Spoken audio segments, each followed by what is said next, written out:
Ito, kung may makakapanood sa akin, napakagandang mensahe nito. Huwag tayong magpadalos-dalos. Safe naman si FPRRD sa Netherlands. At yun nga, sinasabi ko nga sa aking asawa na gumaan yung pakiramdam ko nung nakakita ako ng video na may mga Pilipino doon, nangangako, alagaan daw nila si President, pakakainin daw nila ng paksiw, na gumaan yung pakiramdam ko. And para dagdagan ko itong sinasabi mo, si mismong Mayor Baste, nanawagan din siya na talagang huwag magpadalos-dalos at huwag nating bigyan ng pagkakataon na magdeklarang muli ng martial law itong demonyong nakaupo na ito.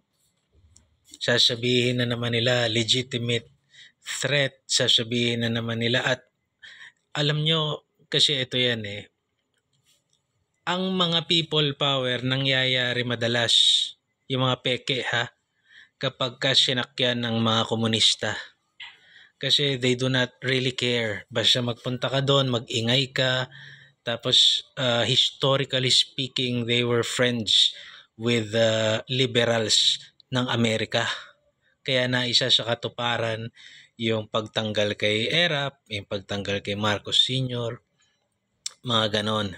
Ngayon, this time around, pwedeng magdeklara na naman yan ng martial law kapag tayo ay nagpadalos-dalos. Si mismong Pangulong Duterte, hindi siya nagtatawag ng ganon sa ngayon. Kasi nga ayaw niyang mapahamak yung mga Pilipino. Kaya pag kinakansyawan tayo ng mga pinklawan o ng mga komunista na wala naman kayong ginagawa, totoo yun.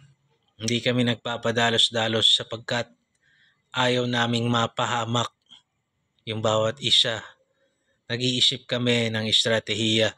Naghihintay kami ng kumpas nila Duterte dahil sila Duterte never meant na may mapahamak para lang sila ay maipagtanggol o para lang sila ay, ako yung damdamin ko